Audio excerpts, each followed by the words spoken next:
Welcome, everyone, to the Firing the Man podcast. On today's episode, we have the pleasure of interviewing Eli Facenda. Eli, the travel guy, is a travel-loving entrepreneur based in Austin, Texas. Eli has visited 35 different countries over the last 3 years while growing 2 businesses and is passionate about helping entrepreneurs experience more freedom through leveraging credit. In 2021 alone, Eli has been a full-time nomad and has flown on nearly 50 flights for free, many of which have been first class. He has additionally gotten 40 plus nights in hotels for free, equating to over $40,000 in free travel this year alone. Incredible. Welcome to the show, Eli. First things first, tell us a little bit about yourself and your path to becoming an entrepreneur. Awesome. Yeah, David, thank you for having me, and Ken, you as well. And really excited to be here and share my story. And if I take it back, my first kind of foray in entrepreneurship really started at a young age. I remember like when I was a kid growing up, I had some of these kind of insights and ideas of like, it'd be cool to create that or to want to do this, right? And so I kind of had that natural bug in me. At the time, I didn't even know what the word entrepreneur meant. It was more like inventor was the phrase that we used for like coming up with ideas. But that was always there. And then years later, when I was in college, I actually had the opportunity to join this international sports tour company, which I now still own and operate with business partners today. And so I was really captivated by this idea because I loved the people that were building it and the opportunity to travel that it provided and all that. But really what drew me in was this idea of freedom and being able to really build something and get my hands on something and have this kind of big vision of something and go and really start to create. And so it was kind of the creative impulse in me that really led me to entrepreneurship and got me really excited. Also, as a former athlete, I love the competitive side, the team building side. And so I brought together all these different facets. And when I had this opportunity coming right out of school to jump in with this company at a really early stage or go work, kind of a 9 to 5, go into, finance or down that path, it was like a clear, let's go the entrepreneurship ride and have some fun. So that's what first got me into it. Awesome. One follow-up question I have. Your first venture, was it a lemonade stand? Were you mowing lawns? What was your first venture? The first one where I got paid was mowing lawns. Nice. The first one I tried was actually taking a bunch of like flowers and random spices from the cabinet and mixing with water and trying to sell that to my neighbors as like perfume and cologne. So I thought it was genius. I was like, I don't know why they wouldn't want to buy this. I think I got like $1 or $2 out of it. But that was my first attempt at like, let's go sell something. That's awesome. Yeah, very cool. So Eli, a lot of times, so like David and I, we did the traditional journey where we went in, worked at corporate America, and then we kind of got fed up and like, there's more to this. And so we kind of pivoted out. So your journey is kind of, you had a choice. You're like, do I want to go into corporate America or do I want to, travel the road unknown? And so you chose that road unknown. So can you discuss, like, as you're making that decision, if you look back on it, like, what were you thinking? And did you have fears? And do you have any regrets? Yeah, great question. And so taking you back to kind of my mindset during that time, it really started when I was studying abroad in Barcelona. I had two goals going into college. One was to play Division I baseball and one was to study abroad. I was able to do both of those. But the abroad experience had such a profound impact on me. Just this like idea of seeing the world and traveling and kind of have this freedom over there. I really loved it. And after that, I actually had an internship in like, kind of traditional like sales internship. I'm in a cubicle for 40 hours a week, just like putting numbers into spreadsheets. And I like hated my life. And that contrast just made it super clear. Like, I want more of this. I want less of this. And so as things kind of unfolded, I was looking at jobs and opportunities. And as I mentioned, this one, came around where it was actually my former high school baseball coach was starting this sports tour company where we take sports teams overseas to go compete and have vacations and all this stuff. And so I heard about this opportunity and I was like, that feels like a lot more freedom and just like opportunity and all this stuff. And the idea of working in kind of like a 9 to 5, putting on a suit and tie and going in, having like a, kind of traditional office environment and boss, I was just like so turned off by it. I was like, I will do anything not to do that. Plus, this was a great opportunity, something I actually cared about. So it really was kind of a dream opportunity. So honestly, I probably didn't have enough fears going into it because I was like, immediately, like, I'm in, let's go, let's do this. And, I was talking with my parents and like, well, what about this? And what about this? And what about this? And I was like, I'll figure it out. So I think that kind of just speaks to a lot of us as entrepreneurs, that impulse to be like, you know what, I have a vision, I'll take the action, I'll figure out the details later, which can be a good thing and a bad thing. But at that point, it was kind of the excitement of this like freedom oriented lifestyle that really was the main thing occupying my headspace at the time. Very nice. Can we dive into your path within that company? And just for the audience, we were having a little chat before the podcast about entrepreneurship versus intrapreneurship, and we were just starting to get into it. And I said, "Pause. We got to. This is good stuff. We got to save it for the podcast." And so, can you talk about your journey within that company?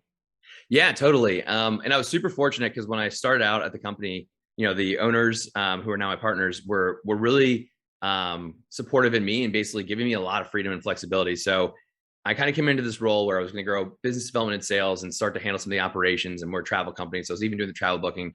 But my mindset, and I had read a book called Linchpin by Seth Godin, was basically like, I want to get equity in this thing. They didn't really know that yet. And I was just like, that's my goal. That's my mission right now. And so I was trying to take on everything that I could to make myself irreplaceable, basically just to contribute as much value as I can. And that's actually how I got into the whole credit and travel hacking thing too, because I was like, well, we're traveling a lot. We're spending a lot on travel. Maybe I can save the company some money through this travel hacking thing. So that was kind of my mindset at the time.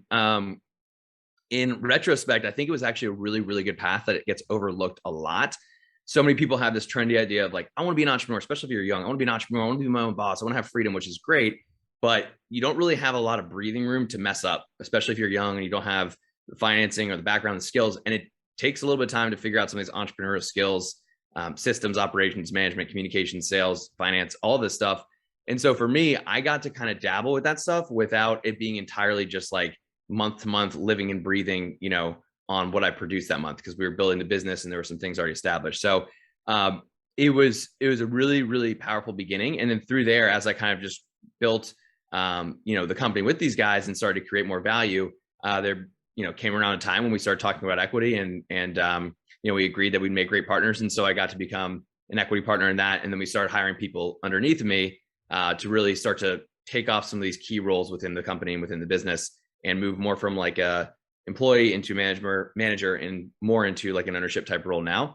So we all, wear multiple hats still, as most do with a small business, but that was the journey. But the skill sets I got to learn through that process, I mean, just unbeatable and super grateful to be able to have had that. I was just thinking, Eli, you had mentioned earlier you had two goals going into college. One was to study abroad. One was to play D1 baseball. And yeah, that must be you're the second guest we've had on that was an elite D1 baseball player. So I'm like, there's got to be something there, competitiveness, like going after it. And so that's really cool. That's a huge achievement to play sports at that level. So that's awesome. Yeah, I know I took a left turn there. Sorry. No, I appreciate it. But I think you're right. And it does play into that entrepreneurship perspective too. Specifically, all sports do, I think, because just there's so many elements that are just so valuable to creating a team and building a business. But baseball specifically, because it's such a high percentage of failure that you have to be able to endure to stick with the game. I mean, it's a cliche, but like you hit 3 out of 10, you hit 3 out of 10, you hit 300, you're going in the Hall of Fame if you're a pro player. So to be able to endure that much failure and keep showing up each day and keep playing is a big part of what we all have to go through as business owners. Definitely agree. David, go ahead. I'm itching to jump in here. I couldn't agree with you guys more on the athletes. I think there's something that you pick up in sports that just teaches discipline. Two others I would add to that, military. I think people that have been through the military, and Ken, you're an example, you're a veteran. I've just had wonderful experiences working with people from the military. And the last one, and we talked about this a little bit at the beginning of the episode, but children with entrepreneurial ventures. And I'll tell you, this is be hard to execute, but if you could go around and find all 12-year-old and unders that are mowing lawns and invest in an index fund of their future ventures, like there is something about starting young where that seed is planted that just seems to lead to more entrepreneurial ventures later in life. And so anyway, I continued on that left turn, but I'm glad we did. Yeah, for sure. So let's make another pivot. Let's get into some good stuff, man. So travel hacks, business credit. So where do we want to start? Let's can you share with the audience, Eli, like how to leverage business credit? Yeah, absolutely. And I think it's important to zoom out and first let's get clear on what business credit is, how it can be used and how it varies from personal credit, because it's a very vague term for a lot of people that don't truly understand what business credit even means. So essentially, when you're getting credit, you're going to a bank, you're asking to borrow. It's going to go under, right, your EIN or your social. So it's going under a tax ID. So in the eyes of the IRS, they're separate legal entities. So business credit as a concept really means just getting credit or borrowing underneath your business. Now, when you are a small business owner, you have to personally guarantee all the debt on your business regardless, because you're still high risk to the bank, right? And their goal is to find the least risky borrowers and lend to them so they make money, but do that in a way where they're still protected. So they're still going to require that personal guarantee. So even if you're getting credit under a business, you're still signing that. If you can't repay it, up until your business is pretty large venture and you have really established history, you're going to still be personally signing for that. So that's number one to understand. It's not like you can just get loans or get credit cards and write them off and never pay them and like they just disappear into the abyss. It doesn't work like that, right? So business credit is basically, again, that concept of getting access to capital underneath of your business.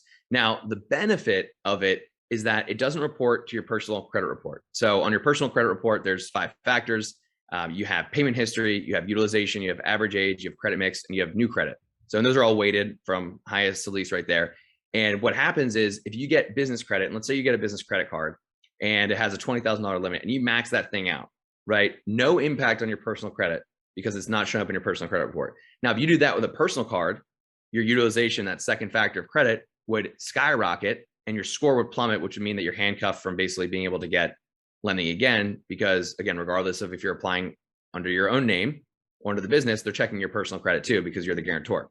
So using business credit allows you to basically get funding, get a little bit of runway, get access to capital that you can then use to really invest in the business, invest in yourself or whatever it's going to be, and just be a little bit more strategic about it. Now, there's a lot we could go down the rabbit hole within that, but that's kind of how business credit works as a concept and how it can be used. And then there is a thing called a business credit score, which is different from your personal credit score, and it has a different way that's built, how it's created, and why you'd even want to go leverage that. So that's another topic as well. But those are kind of the fundamentals. But really the whole goal here is get access to more money, ideally at 0% interest rates, have no impact on your personal credit. You don't have to go out and get a traditional loan. You don't have to use your own cash necessarily to invest in business. You don't have to use your own personal credit, potentially wreck your credit. Yeah, and you don't have to go give up equity to go find a partner to bring in money. So it allows you to just start and scale faster. And so that's kind of the overarching concept. So when I think of, if business credit is an umbrella, I would put underneath that umbrella credit cards, business lines of credit, like a longer term loan, like an SBA loan. Yep. What am I missing? Like, are there any other instruments that would properly fit under this umbrella? Those would really be the 3. Okay. Yeah, those would really be the 3, particularly business line of credit and business credit cards would really be the main 2. So, anyway, just in your experience, where would you say a lot of small business owners are underutilizing business credit? Yeah. So, well, there's quite a few ways that can kind of go awry here. So first off, number one, no, is using personal credit cards for business expenses. Number one, for the reason I mentioned with utilization, but number 2, taxes, bookkeeping becomes a mess. And number 3, the banks actually don't like it. So if you start, you're running an e-commerce store and you start spending $100,000 on a personal Chase card, the bank's be like, what the heck is going on? Like, this is not normal consumer behavior, right? So that's number 1. Number 2 is just not understanding how credit works and how getting access to capital can really benefit you. So it's important to sit down and think about, okay, what would happen if I did have $50,000, $75,000, $100,000 at 0% just for 12 months? If I already have something that's working, what would happen if I had more fuel to pour on this fire? Like, what would that create? And running the ROI and running and understanding that, and really understanding, the risks associated too, because again, that debt doesn't just disappear, but it won't have that personal impact. So I would say there's, again, the idea of using personal cards for business expenses, bad. And then not understanding the broader spectrum of how credit works and how this can create leverage for you is probably the biggest thing, because most people just don't understand it.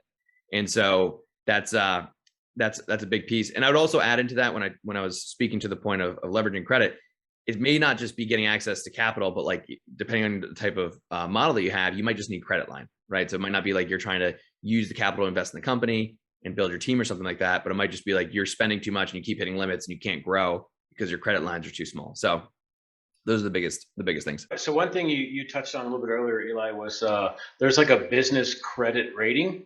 So how would somebody go and check that? Is there like a website, or is there the standard like FICO or any of that, or is it?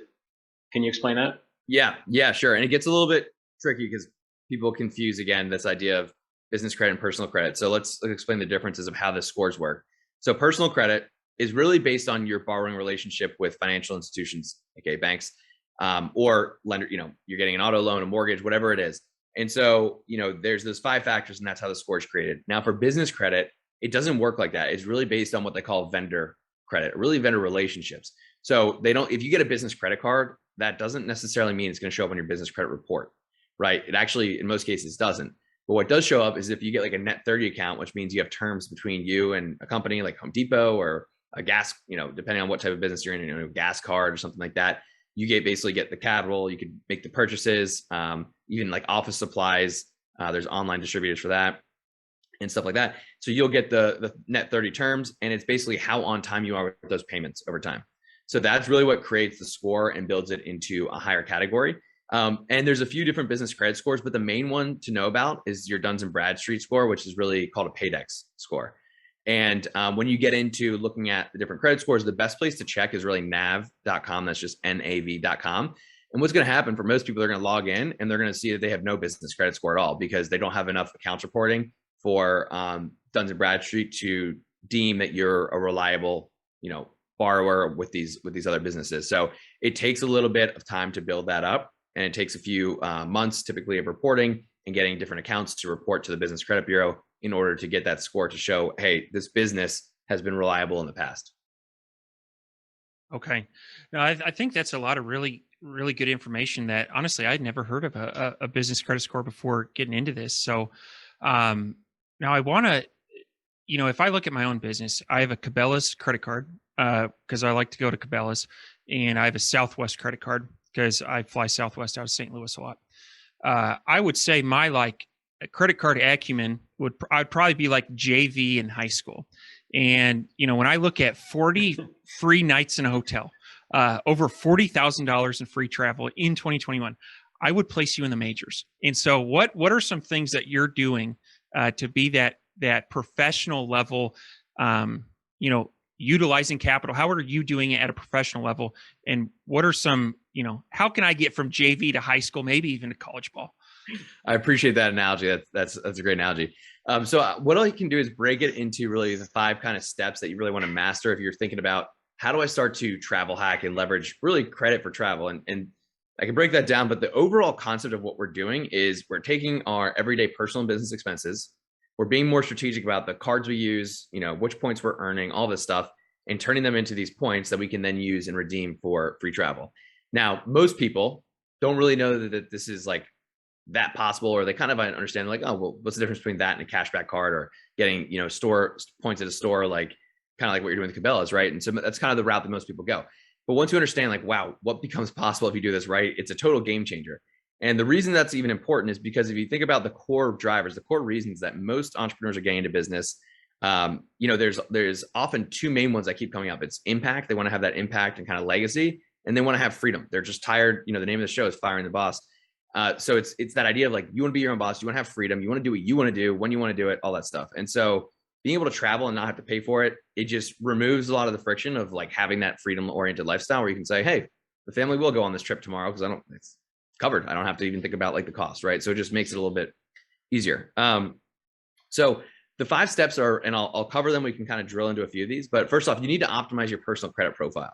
What that really means is you want your score over 700, ideally over 720, to get approvals for rewards cards, because again, these are lucrative cards, but banks are looking at who is most likely to pay us back. And that's why this exists, because they want to incentivize that person to come build a relationship. So that's why these points and these programs exist. So you want to optimize your personal credit. And then number 2 is you want to start earning the right points. So not all points are created equal. And like you said, you have the Cabela's thing, you have the Southwest card. A lot of people are earning cash back, or they might get like discover points. And the analogy that I want to point to here is really think of it this way. Have you guys been to like Mexico before? Mm-hmm. So, pesos and dollars, not the same, right? If someone came up to you and said, do you want 110 Mexican pesos are 100 US dollars, you'd be like, yeah, I'll take the US dollars. Thank you. Like, it's a pretty easy trade. The same thing works in points, right? And so what happens is most people see like, well, this one has 100,000 sign up bonus, or this one has this many points, and this one only has 80,000. So I'll take the higher number. But they don't realize that the 80,000 points that you're going to earn is worth like 3 times as much because the value is higher. So you want to know which points to earn, and you want to start earning the right points. And so this is one of the biggest difference makers when you're talking about like the JV versus getting into the big league, so to speak, is you got to set yourself up to win by earning the right points, because that will impact how you can then use them. Okay. So that's the first 2 steps. Third step will be maximize how much you're earning. So this is going to be through everyday expenses and then also bonuses from cards. So depending on how much you want to get into this, you can open different cards and get sign-up bonuses. There's ways to downgrade them so you don't pay the fee. There's ways to systemize all of that. It's a whole other piece of the conversation. But earning those right points and getting the maximum amount per dollar spent is a huge piece of it, so that you just rack up way more points than you normally would just if you're kind of doing this, aimlessly. Fourth step is redeem them effectively. So going back to that second step where you talk about not all points are created equal, there's a different value in each point, and then the value is really determined based on how effectively you use them. So there's different ways to use points, but if you get points at like Cabela's or with certain banks and stuff like that, it's a fixed value, meaning like each point is worth 1 cent. So basically you're getting 1% back on your purchase. But if you have a point that you could turn into, a first class flight, and that flight might cost you $4,000. Well, instead of that point being worth 1 cent, it might be worth 7 cents, if you use it really well, or a more realistic example would be like 3 cents. So what that really means is 300% more value. So you're just stretching your miles, your points much further, right? And then the fifth step of this is have a system, because if you don't systemize it, especially as an entrepreneur, your mind should not be focused on this as a part-time job. You should have this systemized, automated, as little time as possible to be really spent learning this stuff and dealing with it and thinking about payments. So you want to handle all of that so that you can continue to repeat the process. Otherwise, you basically hit a wall where I talked to a lot of people like, this just got too chaotic for me because I just didn't have a system. So those are the real master steps to go from JV player to in the big leagues. And happy to dive into any of those specifically, but that's kind of the overarching process you want to go through. Oh, really cool. A couple follow-on questions I have. For me personally, I use Chase Inc. Business Preferred, and so I use the points on that, and then I'll use them for whatever. But I try to run everything through that. Now, I guess the complexity comes into it. Maybe this is where your system is like when you have multiple businesses, or when your business is at a point where it maxes the points on that specific card. So can you go into like how, do you do multiple cards? How do you work around that?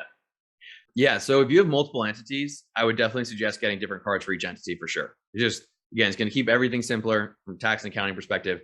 Plus, again, each card you open, assuming that's a good rewards card, is going to have a bonus. So it's basically going to say you have 90 days to spend $10,000 and we'll give you 100,000 points, right? Which if you use those 100,000 points well, maybe at 2 cents a point, that means you spend the money you're already going to spend and you get $2,000. That's basically what it means. So when redeemed for travel, right? And so that's one of the ideas around different entities. That's definitely how I would handle it. And then from the perspective of maxing out the cards, you're never really going to max out just the ability to earn points on a certain card, but you will max out sometimes is what they call like category bonuses. So the Chase Inc. Preferred, for example, will say 3x.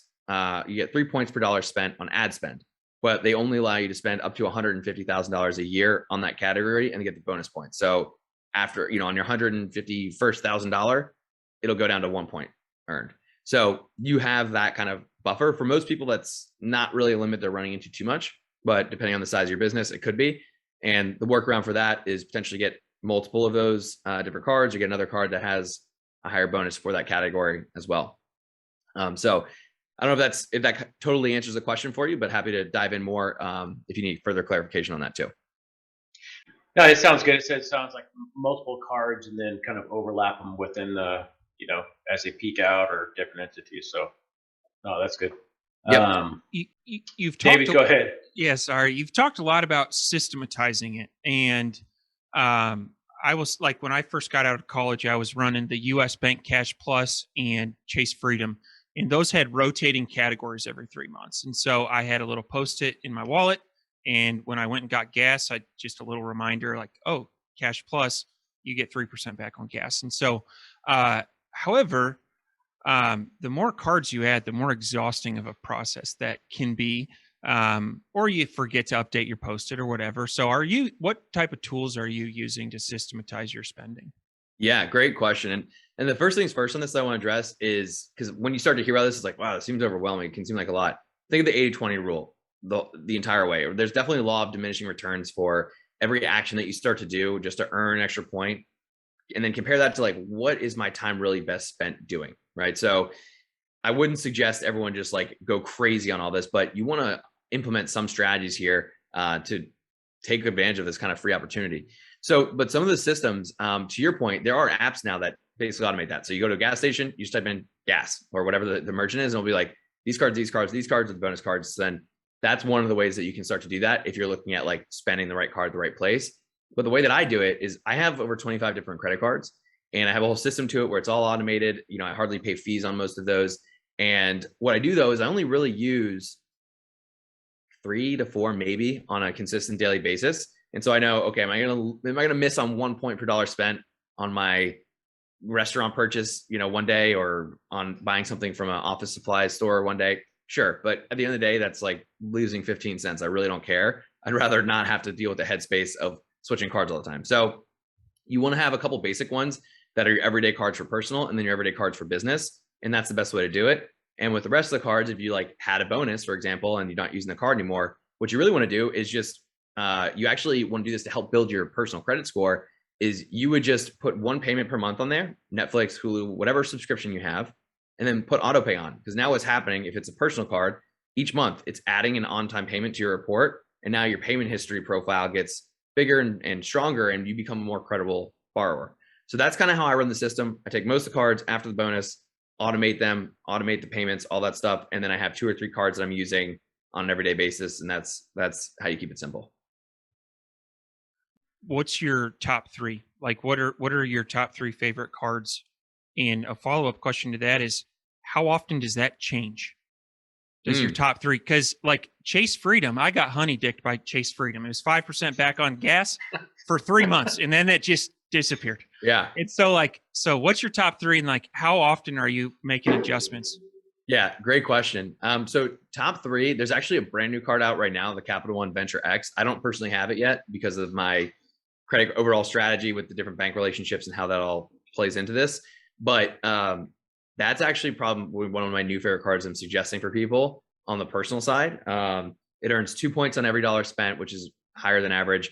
It has a really good bonus. It has some really good credits. And so it's one of these cards where just by holding it, even if you took the points aspect out, you should profit from the credits they give you. And that should be more than the annual fee, right? So that's one that I would recommend. The second is the Chase Sapphire Reserve. I do have this. And the reason I like this one is because if you rack up a lot of Chase points and you want a really easy and effective way to redeem them, you can redeem them through their travel portal, which is basically like logging into Chase, travel, Chase Ultimate Rewards, and it will look kind of like Expedia, like a online travel agent site. And when you have this card, you get, instead of just getting 1 cent per point, you get a minimum of 1.5 cents per point on any travel that you book. So that's a really good card there. And it also earns a lot of points. It has, lounge access and all these other perks and amenities. So that's my second favorite. And then my third favorite would be the Amex Gold cards, both personal and business. So it's kind of technically 4 cards, but these are really good because they're really high for everyday, they're really high in certain bonus categories that people spend a lot on: dining, gas, groceries. And the cool thing about the Gold card, it's similar to the Platinum, specifically for e-commerce business owners, is it's a charge card, not a credit card. So the difference there is that there's no preset spending limit where you're not like issued a credit line. So what it means is you have to pay that back. You have to pay it in full each month. You can't carry balances, but there's no limit. So if you have a store that's scaling like crazy and you're going to have the cash at the end of the month, then going to a charge card would make a lot of sense because it's not going to constrain you with that limit like a traditional credit card would. What was the first one on that one, Eli? I was writing them down. Sorry, I didn't miss the first one. Yeah, no worries. The Capital One Venture X. So they have a venture card, and they just released a new high tier card called Venture X. And it's like these banks are all competing with each other for share of wallet of high spend individuals, good credit worthy individuals. Capital One's kind of been out of the game of like having a high tier card and they just put one out. So just like a car company, you know, you see like the Ford Bronco come out and compete with this car, whatever it is. Credit card companies are doing the same thing. Nice. Yeah. Awesome. I was going to make a comment on the Ford Bronco, but I'm going to leave it alone. So if somebody's listening to the show and you know, they're new in business, maybe they just started this year and they're starting to ramp up. Do you recommend going in and getting one of these cards? How do you recommend them starting to fold in this kind of strategy from day one? Yeah. So I want to throw a little disclaimer because it does depend so much on, you know, how much are you spending? What kind of expenses do you have? What kind of travel do you potentially want to do? All that stuff. So it's a little bit of like a prescription without diagnosis would be malpractice type deal. But I would say that overall, the Amex Gold is a great option for most people on the business side. And the Chase Sapphire Reserve is going to be a great option for the personal side. Now, those do have higher fees. So you just want to look at like, okay, what are the benefits and credits for this? Okay, am I going to use that credit? Am I going to use that credit and that credit? And is it worth it? Like an example, the Amex Gold personal card. It's a $250 annual fee, but it gives you $10 a month in Grubhub or a couple other restaurants, and then $10 a month in Uber. So that's $20 a month times 12 months. So $240 in credits. The fee is $250. So the actual net effective fee is $10. And there's a couple other perks that basically allow you to profit just from holding the card without even the points. So you want to look through those types of things and figure out like, is this the right card for me? So that's really how I would be thinking about it. And again, layer in what type of travel do you want to do? Are you near a specific airline hub that makes sense for you? Is there a specific hotel brand that you'd like to stay with? All that stuff. Okay. Yeah, fair enough. David, sorry, go ahead. So I was getting a rental car the other day, and I heard the person next to me say, "Oh, you don't need insurance. Your credit card company that's one of the benefits." And I had no idea. And I don't remember what kind of card they had, but it's my understanding that there's a lot of these, you know, aside from cash back or points, a lot of these perks that some people may have a card and never even know about. And so what are some other benefits that you should be considering or looking at when selecting a card? That's a great question. And there's some really nuanced ones. I would consider that a pretty nuanced one where you can basically, you know, waive the collision damage waiver and just say that my card's going to cover. That's kind of a nuanced one. Something like cell phone protection is another one. And some banks are really good with that. Some aren't. So those are definitely factors. But a couple of the main ones, I would say lounge access, if you travel a decent amount, is amazing. I mean, being able to go before your flight, have, you know, comfortable seating, good Wi-Fi, free drinks, free food, also like other people, depending if you're a business owner and you like to network, great opportunity to do that because it's kind of that oftentimes is the type of other person that's in that room. So that's a big one. That comes free with a lot of credit cards. Global entry and TSA PreCheck. For me, just being in this the way that I am, when I see people going through the normal security line, I'm just like, what are you doing? Like it's covered, you know, basically. So a lot of cards will cover that. You basically buy, you go do like the global entry interview, you put that charge on the card and it'll be a statement credit. So you get, you know, you pay like whatever it is, $90, they reimburse you, you get that for 5 years. So those are a couple of the big ones. And then I would look at as well, just like the type of business owner you are, because sometimes some of these business cards will have really good credits. For example, like the Amex Business Platinum will give you credits at like Dell, for example, and different office supply stores, or have all these kind of smaller ones. So there's some that are definitely more, well, they really have a stronger allure for a certain type of spender. Like they'll give you like a Saks Fifth Avenue credit or one to Equinox gyms. Like those are pretty, you know, high end type merchants. So it just depends a little bit on like what type of stuff you're spending on. But I would say if you want to look at like the big ones, lounge access, TSA PreCheck are definitely some of the biggest ones. And then again, there's the small ones like rental car insurance and cell phone protection and stuff like that. Yeah, that's pretty incredible. I've never heard of most of that stuff. So yeah, that's pretty awesome. So Eli, definitely an expert in this space. More information than I've ever heard. Can we a little bit and share with us Freedom Travel Systems? Yeah, absolutely. So Freedom Travel Systems is the consulting program that I run, and really what we're doing is we're working specifically with entrepreneurs that are in this idea of, I want to grow my business, I want to work a little smarter, maybe not as hard, and I want this like to compound into more freedom, you know, more tangible things without having to just make more money. And so what we do is we put together custom strategies based on all the things we're talking about. Okay, what type of travel experiences would you like? Is it first class? Is it international? Is it domestic? Is it 5-star hotels? Is it all inclusives? Is it cruises? What is it? Okay, what type of expenses do you have? So we're putting together these custom strategies based around your specific lifestyle, business, goals, all of that stuff, right? And so we optimize all that. We'll set up a lot of rewards accounts that are necessary to play in this game, set up the systems so that, again, you don't have to think about this stuff. And really, it just gives you the opportunity to tap into all that's available without having to go down the rabbit hole of learning it. Because when I started out, that was the biggest thing, is I was reading every blog, credit card website, watching YouTube videos, eventually taking courses, and it just took me a long time because I was going the slow route. Eventually hired a couple coaches in different areas, and it just turned into it just really shrunk the timeline. And so that's what I help people do, is just basically get access to more experiences a lot faster, and really get access to the capital they want to be able to grow too. So since both aspects of that, are related to credit, we're looking at the whole picture and really creating this custom strategy based on those goals. That's awesome. Yeah, if you're listening to the show and you're at the level where you want to be more efficient and utilize the services, yeah, definitely. We'll have in the show notes all the links to to Eli's Freedom Travel Systems and everything else. Is there anything else we want to cover before we head into the fire round? I've got two more for you. Go for it. So you had mentioned a little bit earlier something that's very important to our audience, and that is 3% cash back on ad spend. What was that card? Chasing Preferred does, so it's 3 points per dollar spent. 3% would mean if you're getting them at 1 cent per point. But just alone, again, that's why you want to have to think about this, because if you had that you were earning 3 points per dollar spent, and then you had the Chase Sapphire Reserve too, now you're redeeming at 1.5 cents per point. That means that you're getting 4.5% instead of 3. Does that make sense? Yes. Can you say? Yeah, break it down for me. I'm not as sharp as David. No worries. So it is kind of complicated stuff, and thinking about it, ethereal concepts is kind of tough. But so you're earning 3 points on every dollar you spend, right? And if you got 1 cent per point, that'd be 3%. Yep. Right. Got it. And if you're getting a card that gives you a 50% bonus when you use those points, you're at 1.5 cents per point. Okay. You see what I'm saying? So you get an extra 50% put value. It on one credit card and then you redeem it with the other one? There you go. So that's how it works. So depending on the bank, like Amex, all of your points will pool together into one ecosystem.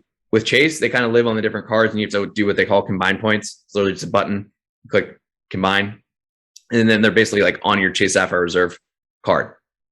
So that's how you get like better usage out of these kinds of things, and sometimes combine cards within banks that have different perks. Nice. I just leveled up right there. Boom, I know. There you go. I love this. So yeah, and we're going to post links to this in the show notes. I think those. One thing I want to point out is, PPC, especially on Amazon, is getting so competitive, and if you are getting that cash back, you are artificially decreasing your average cost of a sale, and so to the extent that your competitors are not, you are more competitive, and by not utilizing this, you are leaving money on the table. And so I think that for anyone that is, having Amazon deduct your PPC spend out of your payments, you're a fool. You need to be using a credit card. And if you aren't doing it, then you should be using these cards that you mentioned, Eli. One thing I want to just quickly touch on that too. And it's important here because I know, there's some accounting and tax backgrounds here on this call. And so I want to talk a little bit on the tax implications as well, because think about it this way. The points are technically non-taxable. They're not considered income if you're just earning points on spend. And so what happens is, let's say two scenarios, right? Scenario one, the business owner is using points and he's going to take, family vacations, their personal trips. They're not write-offs for the business. And he's spending $10,000 a year on family vacations. They're doing some cool, epic stuff. So if he uses points for that, he's obviously not paying the 10,000 because he's using points. So basically there's that value, but he also doesn't have to use the cash that we pulled out of the business to go take that vacation. So technically, if there were other ways to keep that cash in the business, invest in things, hire the team, you no longer need the cash to go take the vacation. So you don't pay tax on that either, right? Depending on how you're incorporated and set up. So that is another strategy that kind of plays into it, depending on how much personal travel you're doing versus business travel. And yeah, it's just another way that you could look at, what does this actually save me in the long run? Yeah, I'm glad you pointed that out because Uncle Sam likes to get in there and take his 30% haircut every time. So I think that's a really, and you know what? That's not even gray area. That's in IRS. Exactly. You're following the rules. And so that's I'm glad that you pointed it out. One last question. This is kind of just for my own curiosity. I have heard of certain cards that like it's like it's a status symbol. It's like driving a Lamborghini. They're made out of 24 karat gold. Or do you have any aspirational cards, or like, hey boy, if I ever got this card, I knew life is going well? So the Amex Black card is definitely the highest status, and it's invitation only. Like you can't apply for it. Yeah, you have to spend a certain amount and they give it to you. But honestly, like it's very high status and it comes with some cool concierge services and stuff. But the best value of it is literally just the status, because it's not like the perks on it aren't even that great. So it's kind of funny. But there's that. And then the second highest one is the Amex Platinum. That's definitely one where like you put that down and it's like, the higher level of card, like the harder the metal is. So you put it down, like it's like starts clinking around. You're like, oh, that guy's got a platinum. Like that's legit. If you're on a date, you pull that card out. Those would be the top two. There's one called the Founders card, which they kind of have. It's a newer thing. They've tried to like, it's not really a credit card, but it's more like almost like gets you memberships into things. I don't really care for that, but some people think that's like kind of a high status flash too. Very interesting. Well, good stuff. I've learned a tremendous amount on this podcast, and we're going to have you back to chat more. So, let's get into the fire round. Yeah, let's do it. Eli, are you ready? Let's go. What is your favorite book? I'm going to give you two. Clarity by Jamie Smart is my favorite book. It's like psychology, mindset stuff is amazing. Totally shifted my view on reality when I first read that. And then business book is The E-Myth by Michael Gerber. Just incredible. If you're getting in entrepreneurship, like you got to read that book. Nice. And who wrote Clarity? Jamie Smart. Jamie Smart. Okay. Awesome. I'm going to check that one out. What are your hobbies? So hobbies that I want to get more into is definitely surfing, and I really like snowboarding, so I do that a lot. But pretty active. So working out is the main hobby, which is kind of like a not very exciting hobby. Honestly, I'm so focused on the businesses that I'm building. Like that's where 99% of my energy is going. But I would say surfing and snowboarding would be the two main hobbies. Nice. Very cool. What do you think sets apart successful entrepreneurs from those who give up, fail, or never get started? Purpose, and also how short or long term they're looking. Okay. Awesome. No, that is good. Yeah. It's a journey, right? And consistency. Cool. I mean, I would throw in that with that consistency over time. Especially, on the younger side, I see so many entrepreneurs that are in their 20s, they're just starting out and like, it didn't work. I'm like, how long have you been doing this? Like 70 days. I'm like, yeah, no wonder it didn't work. Like try for like a year or two or three, like, and then tell me. So David, you want to close out the show? You bet. So for all of our listeners that are looking to get their, get more free travel, get more free nights, and want to get a hold of you in Freedom Travel Systems, what's the best way to get a hold of you? Yeah. So the best way, you could just go to freedomtravelsystems.com, but really the best way to just engage with me, ask questions is going to be on my Instagram. It's at Eli Travel Guy is my main page. So follow me there, shoot me a message. I'm sharing all sorts of tips, strategies, hacks, ideas around how you can leverage credit, how you can travel more for free, showing kind of behind the scenes of like when I'm traveling, how I'm doing it, all that stuff. And if you need like a quick card recommendation, just shoot me a message there, and I can try and help you out as best as possible. So awesome. Well, thank you so much for being a guest on the Firing the Man podcast, and look forward to doing it again. Awesome. Thank you guys for having me, and it was a blast. Yeah. Thanks, Eli.